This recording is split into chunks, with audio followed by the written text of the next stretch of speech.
And then I was having to lip read you to try and find a hard word that you were using because it was just something. And usually it was just like wanker or fuck. And that's how I was doing it. I was like, right, she's called me a wanker there. I know where that is. I'm going to pull it back to there. Right. Oh, good. Okay, so if I abuse you more, it'll make your editing easier? Is that what you're saying? Well, we'll see now after this clap debacle.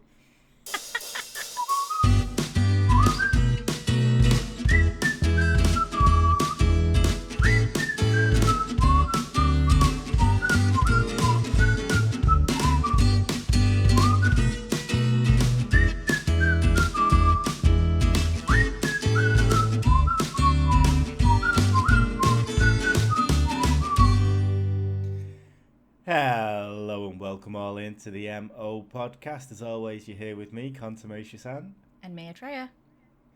And today we are going to be talking about something kind of, well, maybe not relevant, but in the wake of Ray Liotta's death earlier, about 3 months ago, we're going to be talking about the Lufthansa Heist.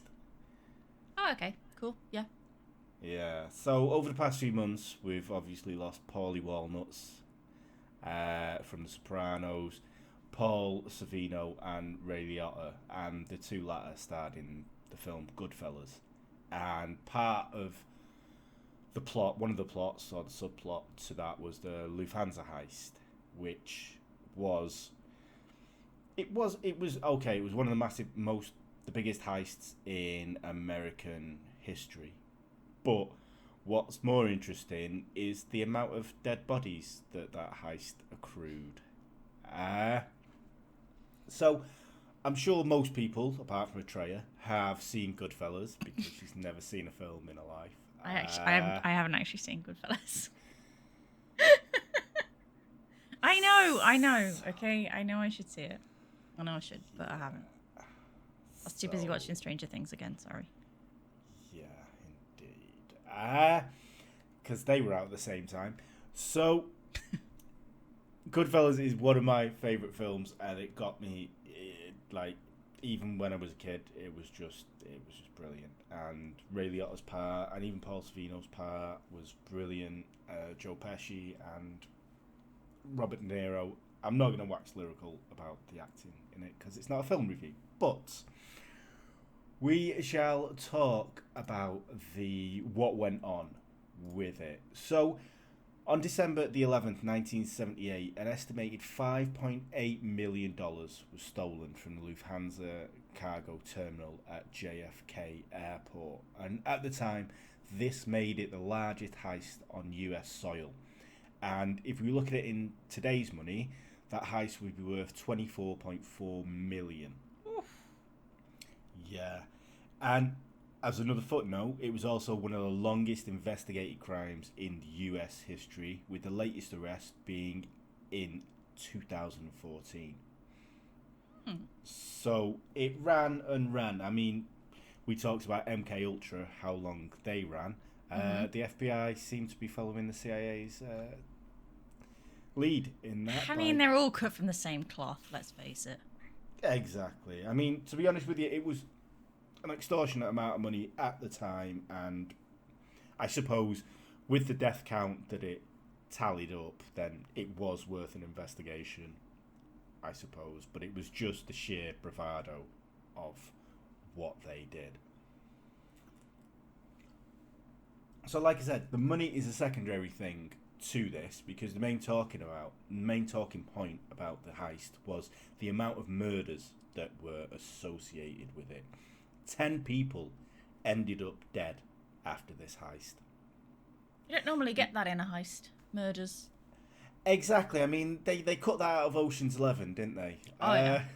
Yeah, it's mostly just fake guns, and they're like, give me your money, and the cashiers are just like, come on, minimum wage, take it. I don't care. Here's the key to the safe.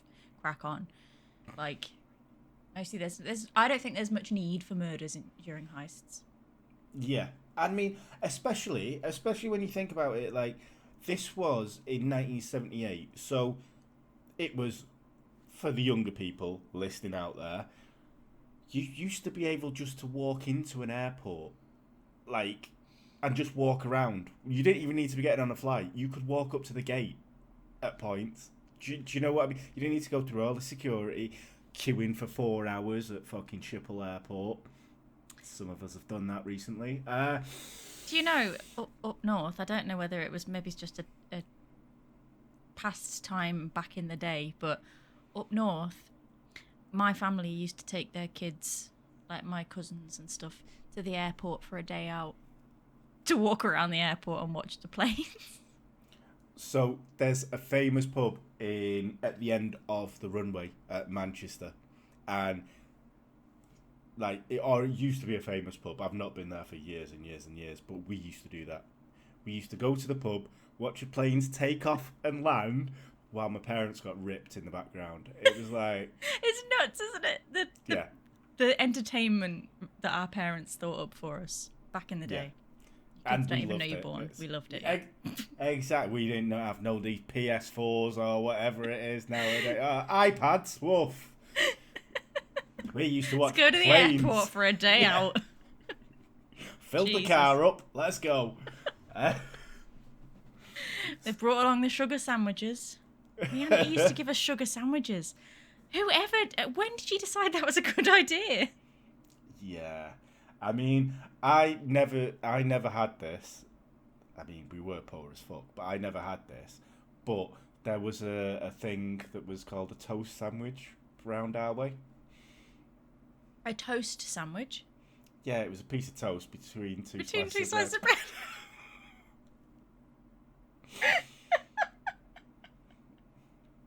I mean, there you go. That's just 3 slices of bread, dude. Yeah, it is. I mean, now I'm intrigued.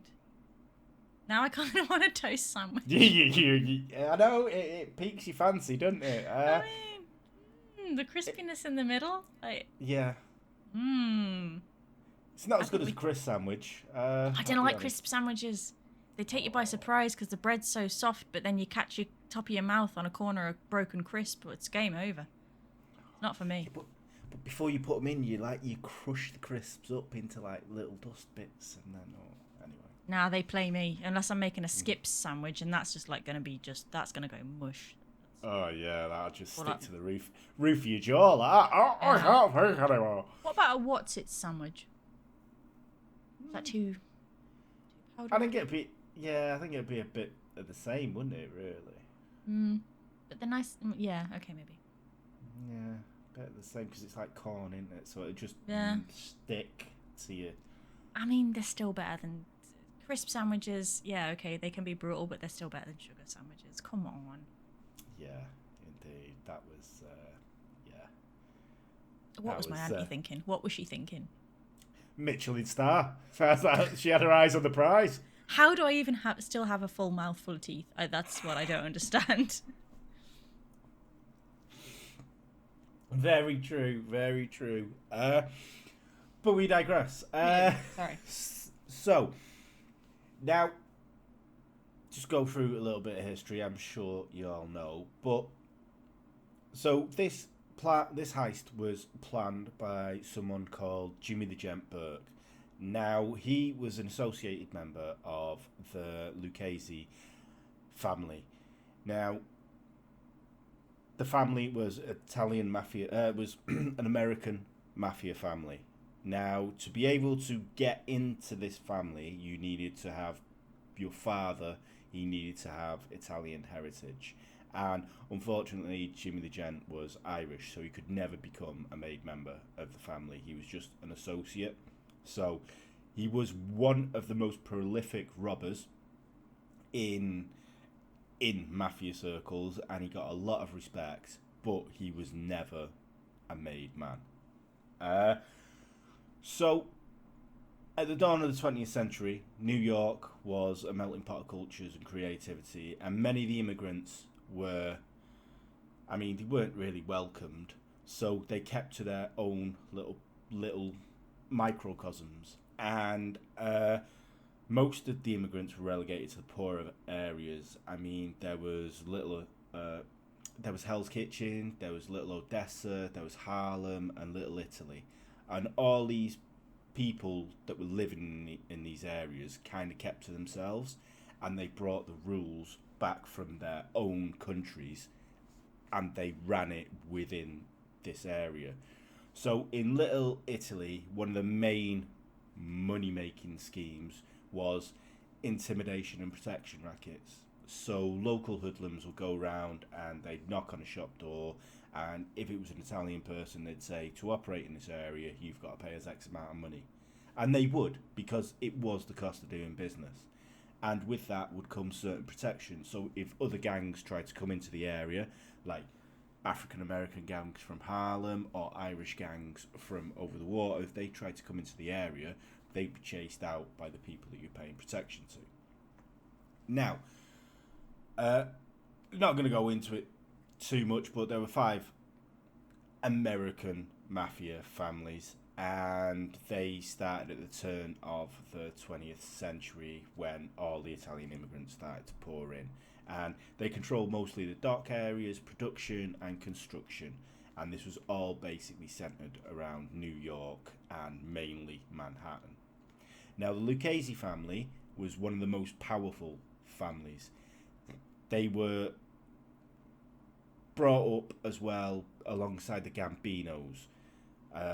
Now, this was because of 2 major factors. The first being that the Lucchese's were quite peaceful and they wouldn't go to war or start fighting unnecessarily, which would in turn bring police heat to them and then get arrested and go to court. But the second was that they actually intermarried into the Gambino family. So the upper echelons and even the made men started to intermarry between the Gambinos to kind of solidify this relationship. So it was, instead of being 1 or 2 different families, they were kind of one family related by marriage. But during the 50s and the early 60s, Jimmy the Gent was making a name for himself in and around the Lucchese family. He became an associate of Paul Varro, and he was played by Paul Sorvino in the Goodfellas film, and just great acting. Jimmy the Gent was played by Robert De Niro in the film as well. But so because he was an older gentleman, he took 2 younger guys, Henry Hill and Thomas DeSimone, under his wing. Now, Henry Hill was played by Ray Liotta in the film, and Thomas DeSimone was played by Joe Pesci in the film. More good acting? Yes, indeed. It's just a great film. Just go and watch it. I should, yeah. So he became a mentor to these 2 in all things illegal, and these 3 people kind of became a family within themselves, within the family kind of thing. So they were running little scams here, there and everywhere, but in 1978 the bookmaker Martin Krugman approached Henry Hill with the information that Lufthansa frequently flew in and out of New York, and they held money from them flights at one of their cargo terminals at JFK. Now, 2 customers of Krugman's, because he was a bookie, had worked at the airport, and they'd already been successful as just walking out with $22,000 just in the work bag. So they didn't even have to do anything strenuous. They just went, opened a box, put some money in, and walked out. I know, but $22,000 isn't like, it's, you know, in like the movies and stuff, you see those massive big suitcases full to the brim with money, and it's, yeah, $20,000, like, it's like a wad of cash like that. Yeah, just put it in your coat pocket. Yeah, that's exactly how they got away with it, because they could have just put it in the back pocket and walked out. No one missed it. And this is the thing: there was no security there. You could just walk onto the tarmac at the airports in these days. You could pretend you were just watching the planes. Just take a kid with you. Day out, innit? But that's it. It's what's that old adage? Walk anywhere with a clipboard with purpose, and no one will stop you. That's and exactly no one will even make eye contact, and everyone will walk in the opposite direction because they're like, "Fuck, what they're trying to sell me." Exactly. Or Or test me on, or what do you call it? Like evaluate me on, assess me on. Exactly. Shit, they're going to ask me questions. I've got to go this way. Yeah, I'll see you later. They're either going to ask me questions or they're going to ask me to sign up for the Cats Protection Agency. So, on the 11th of December, the gang of 7, which included 6 armed robbers and a getaway driver, pulled up outside Cargo Building 261 in a van. Now, in just over an hour, the gang would be driving away with over 5 million in cash and 1 million in jewellery. Now, the reason why they were able to get in and out so quickly, was because they'd already been briefed by Martin Krugman's 2 customers. Now, they owed Martin money. He was a bookmaker, so they owed him money. So for this tip, they were going to get let off owing this debt, because obviously then, once the heist had gone down, Krugman would be paid his cut and he'd take the money out of that, he thought. So Lewis Werner was one of these customers, and he'd already stolen them 22 grand. If they didn't have this inside information about where the guards were going to be, which doors to go in, and where they need to go, then there would have been a lot more devastation to the security people that were on site. But because the Port Authority could have the airport shut down in 90 seconds. So if they would have just got in guns blazing, security guard would press the button, everything would have been locked down, they wouldn't have been able to get out, but they got this inside information. So, unfortunately, one of the members, after the heist went down and they got out, was a person named Parnell Stacks Edward, who was played by Samuel L. Jackson in the film.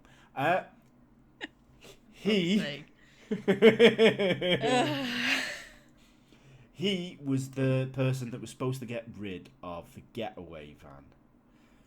But for some reason, unbeknownst to everyone, he decided it would be a better idea to go out on the piss. In the actual van, that was the getaway van, and he parked it in a no parking zone. I mean, at the very least, it was a good distraction. Yeah. You know, while they're all getting away with the money, the police are too busy hitting up a van that's parked in a no parking zone. Exactly. I mean, you could say it's like he's giving them false hope, like by putting it there, and they go, "Oh, the police, we've done it. We've solved this case. We've got him." Yeah, exactly. See, there's method to the madness, I think. Yeah. Everybody has grand ideas when they're drunk, let's face it. It probably sounded like an ingenious idea at the time. Of course.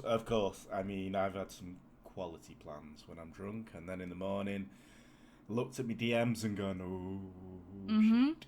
Yeah. Yeah, you do that, and I'm like, yeah, he's been drinking. Yeah, that's a terrible idea. That's a fucking terrible idea. Oh, wow. Fine. So when you ring me at like 2:00 in the morning when I'm in a taxi in Manchester. Whoa. And I'm like, oh my God, Ant's dying or he's been attacked or something. Just checking you're not stabbed to death in my neck of the woods. All right, okay, cool, yeah. For the record, I was making sure you were safe. You were drunk with a load of strange people. They were people I work with. I knew who they were. Yeah, but you don't like them, so... I wasn't just rando out in Manchester and just picked up a bunch of people. But you probably made me panic. I was like, holy shit, who's died? Fuck you now. Okay, right. There's a lesson for you people. Never do a nice thing. No, if you do a nice thing, make a point of keep doing it. So people don't get suspicious. Oh, God, no. That's my one. That's my one for the year. That's it. You're the worst. Yeah, of course. Everyone knows this. So, 2 days after the heist, and 2 days apparently after this van being parked in a no parking zone, the police recovered it. And Jimmy Burke's mind started to unravel because he thought that finding this van was, it was the first step into finding out that he was responsible for it. But, so according to Henry Hill, who after many years in organised crime and making quite a lot of money for himself, decided to be a little bit of a grass. And he entered witness protection and got a couple of book deals. In his defence, he did go on to get kicked out of witness protection because he didn't keep up his side of the deal and he was still drug dealing. I know, but snitches get stitches. That's not you. There's no way you could be a part of witness protection after being in organised crime and have your identity protected. It's just impossible. I'm sorry. I'm not. No. Exactly. I mean, there especially people everywhere. Considering, like, with Henry Hill, he was in, maybe not in organised crime, but he was in crime from a very, very young age. I think, like, 12, he was shoplifting and stuff. And he went on to escalate up into his 30s. So he's been in there for, what, 10, 15 years, 20 years? So it's in his blood. So he turned state's evidence just to get a lighter sentence because he was caught drug dealing. And one of them things was he went into the witness protection because of the people that he was turning state's evidence against. But I think he sounds like a dick. Yeah, Not that I'm condoning the mafia or organised crime, but snitches get stitches. Yeah, exactly. That is the take home. And if you're going to do crime, just do it. Yeah. Keep on going. Like, don't stop for nothing. You'll end up with concrete boots. Indeed, you will, as a lot of these people did. Yes, at the bottom of Lake Mead. Yeah. Won't stay secret forever. So, according to Henry Hill, after this, Jimmy went into a state of high anxiety and he started to distance himself from the robbery. Now, the only way he knew how to distance himself from being a part of anything was to have no traceable evidence. And as the saying goes, dead men tell no tales. So he started to systematically take out anyone and everyone that was involved in this. And in fairness, right, I'm just gonna preface this by saying some of them kind of deserved it because they were fucking idiots. Can I also point out that this is also the storyline to Treasure Island? That Billy Bones also did that. He killed all the crew. In fairness, it's a tale as old as time. Yes. So, They should have seen that one coming, really. Yeah, indeed. So, on the 18th of December, Stax Parnell was killed in his apartment. Now, Tommy DeSimone was the apparent gunman, but before the end of December, he would go missing. So we never knew. He went missing and he's suspected murdered. The reason he went missing isn't actually anything to do with the heist, which is just an offshoot of mafia things. He actually went missing because of the unsanctioned killing of a made man. William Billy Bats Benvenner was killed in a bar. And if you watch the film, he was killed. Tommy DeSimone killed him, and he was buried by Jimmy and Henry Hill. I don't know if I can keep up with all these names in this movie. Is it Can I get it subtitled? Oh, there's going to be loads. And I've not done a pronunciation guide, so I'm going to fuck them all up. It's weird how I was on board with Lord of the Rings and The Hobbit. Like, I'm all on board with all those different names. The names are the same son, dad. But this, I need like a cast list. Maybe I should have brought IMDb up. Little bit of xenophobia there. So you don't like the Italians? Is that what you're saying? No, I don't like your fucking pronunciation. You keep changing it. I don't know if it's the same person or if it's a different person you're talking about here. Right. Okay. Let's just stick to Oin, son of Gloin. Right. Yeah. Okay. Fine. So anyway, Tommy DeSimone, played by Joe Pesci, went missing before the end of the year. Anyway, so I don't think Jimmy was too upset with that because he also led back to the heist. Now, in January, the following year, Martin Krugman, The the Rug. bookmaker, he had the nickname The Rug. Now, what you will find, most of these people, or most of mafioso people, have nicknames. That Right? just seems like a lame one to me. Like, did he not manscape? Wait. So, he was murdered for being too demanding about his cut. Apparently, he'd go and bother Jimmy nearly every other day about it. He wants his money.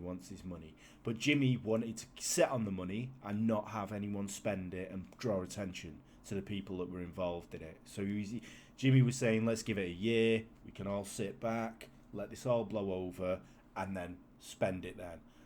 But because... What does want to buy, though, now? Exactly, and this is how it goes with most of them. So, Krugman wanted to spend his money. He wanted his money. He thought he deserved it because he'd given the tip for this. Now, Jimmy thought he was loud and brash anyway, and he didn't trust him to keep his mouth shut. So, the reason why he was called the Rug is because he owned a wig shop. And he wore his own products very badly. If you believe the film. It is... But he had one of those, I don't know, like, just one of those, like, stereotypical, mental local adverts. Do you know that you see in the films, like, come down here, we're going crazy, I'm selling this, everything. He ran adverts like that for his wig shop. Then why was he not the wig? Why was he the rug? I don't... Because it's a rug, isn't it? Oh my... Is it? Don't know. She don't even know what a rug is. Right, a rug... Because you Not put down. a rug... I'm clearly not down with the poor people like you. Because you put a rug on a carpet, and he didn't have no carpet, so he had to put the rug on. Alright, okay. You also put a... You don't Right, always fine. put a rug on. Okay. No, that's fine. That's okay. But if you ain't got a carpet, then you put a rug down. I don't know who's calling people with hair carpet head, but... I've never heard this in my life. Right, please comment if you've ever heard of the rug being called a wig. It's like... Nope. Never heard that. Sorry. This is my confused face. Mm-hmm. Right, okay. So we had a wig shop and he was called a rug. There you go. Right, okay. Let's move on from that then. I'm not on board with that one, but okay. On the 17th of January, Richie Eaton, who was the guy who walked out with £22,000. What was his nickname? He didn't have one because he wasn't part of it. He wasn't part of the mafioso. He just took bet. He just did bets for the You could rug. have a nickname anyway. Yes, he doesn't. But there's some coming up that you're gonna fucking. Okay. So he was found Big dead. promises here. Wait until you hear the next one. He was found dead, hanging on a meat hook in the back of a refrigerated truck. Oof. Yeah. Slipped and fell. And then in March, Louis roast beef, Kafara, and his wife were murdered. I never got to the bottom why he was called roast beef. See, you can't do this to me. You can't tell me their nicknames and then not tell me why, okay? I assume it was either because he loved his Sunday lunch. Or because he played golf. Because there's some other fucking obscure reason. Is that some kind of slang that I'm not aware of as well? Fucking could be. I don't know. I don't know how they work. So him and his wife were murdered. Now, his wife Joanna was in the wrong place at the wrong time, and that is just unfortunate. But the reason for this was because in the aftermath of the heist, like I said, Jimmy told everyone to keep under the radar, not to draw attention to himself. And Louis thought it'd be a great idea to go out and buy a bright pink Cadillac. Why wouldn't you? Exactly. So... I would totally buy that. Yeah. But it pissed Jimmy off and then he was found. Yeah. I don't think he's a gent. I'm not being funny, but he just seems like a bit of a dick. Yeah. I don't know. Well, I kind of know how he got his nickname, but it wasn't for holding doors open for ladies. Look, you cannot begrudge somebody for buying a pink Cadillac. I just don't think that's acceptable at all. Yeah, but when someone tells you, like, don't draw attention to yourself, what's the first thing you think of? Well, not a pink Cadillac. Exactly. So. No, I mean, if I was thinking, if I bought something, what would draw attention to myself? I'd be like, well, I won't buy that bright orange Hummer.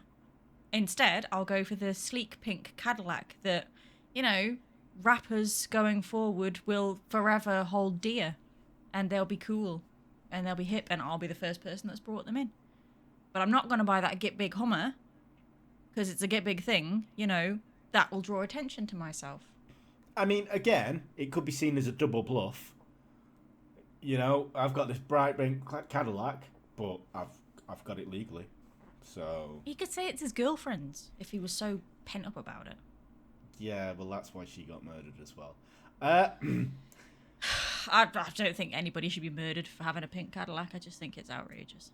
I mean, I personally don't think anyone should be murdered at all, but that's just my stance on it. If you want to go a different way... Some people should be murdered. That's fine. Some people definitely deserve to be murdered. Some people are horrible.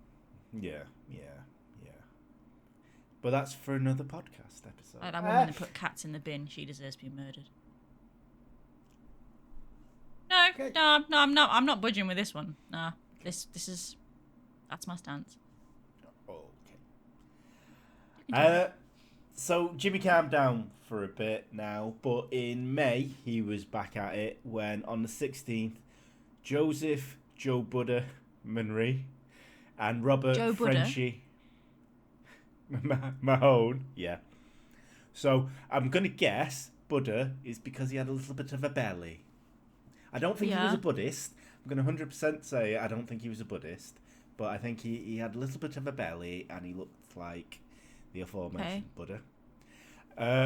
Robert Frenchie Mahone, I don't know.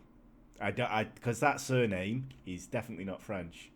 But maybe that's what it is. It's ironic. Because he's got that surname, they're calling him Frenchie because he's not French. Well, why did they call Frenchie from Greece? Because she wasn't French either. That's a good point.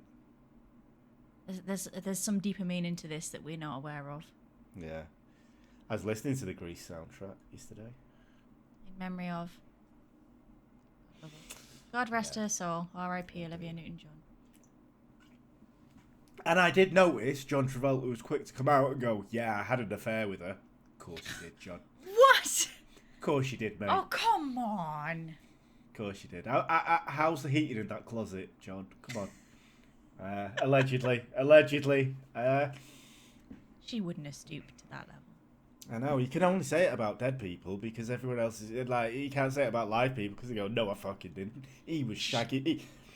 She would have kicked him in the nuts. He was with all the fucking the guys. Anyway, Kinnicky. yeah, I forgot what they were called. I cannot remember who the actor's called, but allegedly. Anyway, don't sue, please. I hear he's very litigious. Anyway, so Buddha and Frenchie are found dead in a car. They're both shot in the back of the head, execution style. Now, these two guys, they worked at JFK Airport, and years earlier, they helped Jimmy's crew pull off a smaller heist, so they were loosely involved in it. Now, in June, Paolo Licastra, who was the Gambino family representative at JFK, was found in a dumpster after being killed and then set on fire. Now, yeah, Licastra was the last murder with links to the heist, although Angelo Sieper, who was one of the armed robbers during the heist, was murdered in July 1984. Now, this was not directly involved with the heist. It was due to him robbing drug dealers. And Smart. yeah, I mean, I'll be honest with you, I don't really think Jimmy, again, was going to lose any sleep over it. Now, out of all these people that were involved who had some part to play, only one person was convicted for the heist.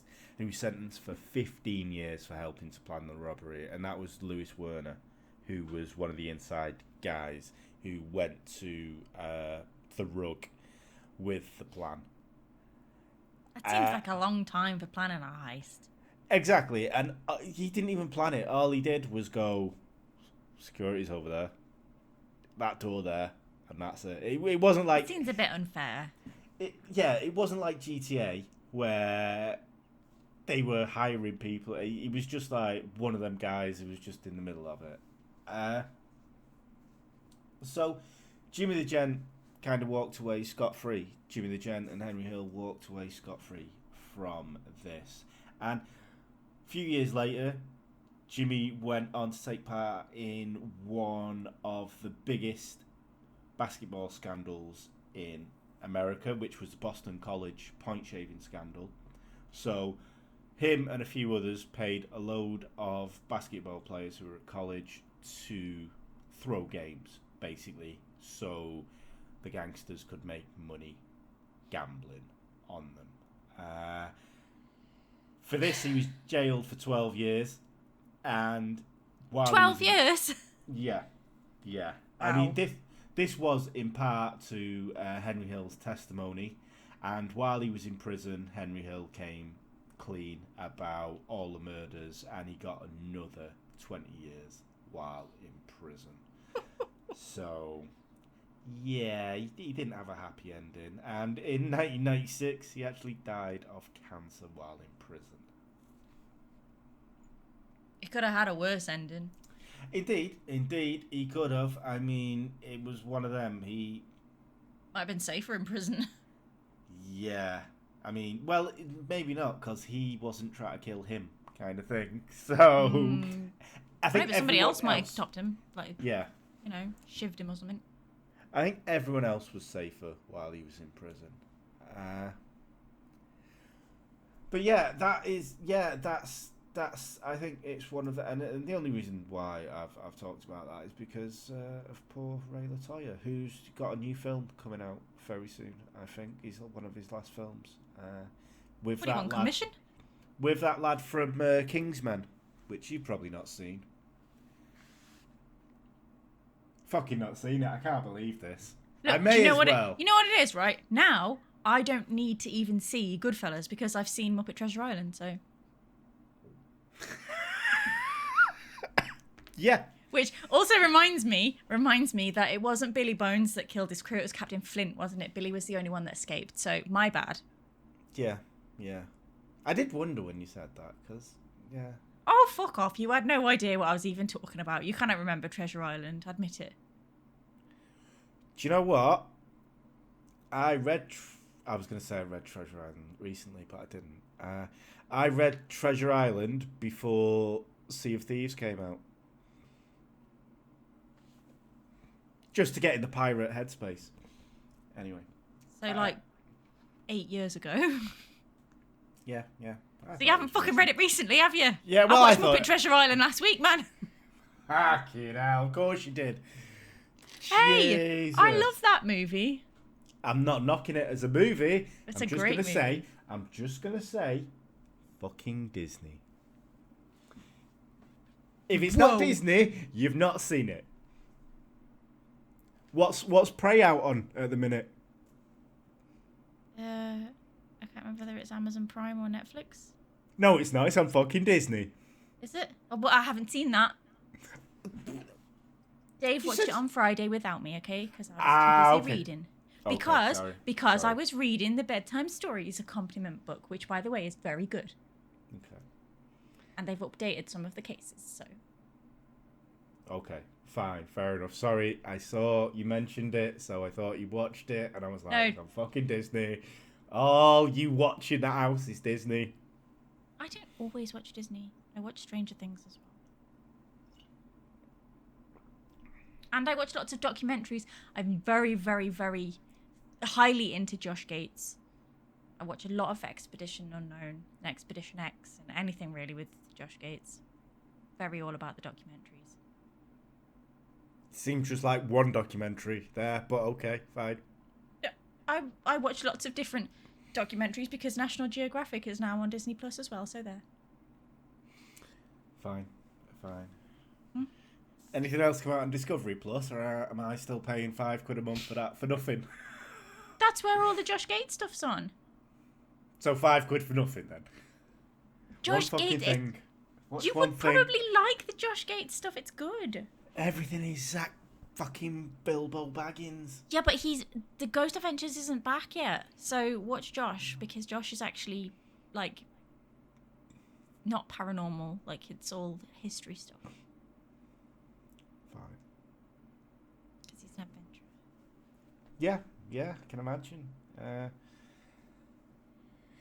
On that bombshell. That was the Lufthansa heist.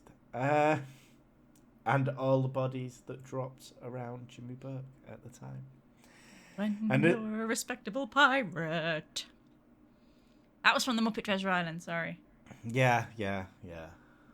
But if you haven't seen the movie, if you haven't seen Goodfellas, don't bother. Just watch the Muppet Treasure Island, because same story. Yeah, indeed. Just, yeah. I mean, yeah, more of a PG rating Goodfellas, that, I think, yeah. Mm-hmm. And, yeah. Fun for all the family. Great soundtrack. Do you know what? As much as I'm pissed off, I'm probably going to watch that in the next couple of days. It's a great movie. I fucking love how Rizzo just proper monetizes the pirate ship as well by getting all the rats on a cruise. Like, Rizzo's fucking... Rizzo nailed it before Goodfellas. Let's just appreciate that. Yeah. It's weird how that woman from Greece was in a Muppets Treasure Island film. But anyway... No, not that Rizzo. I know, Rizzo the rat. Oh, that Rizzo would be so boring in the Muppets. No, I love Rizzo. Rizzo's amazing. Yeah. You can do the outro now. It's fine. See ya. Thank you all for joining us. As always, this has been the MO Podcast with me, Contumacious-san. And me, Atreya. And we shall see you all next time. Bye. Bye. We're good. The MO Podcast. The MO Podcast. The MO Podcast. The MO Podcast.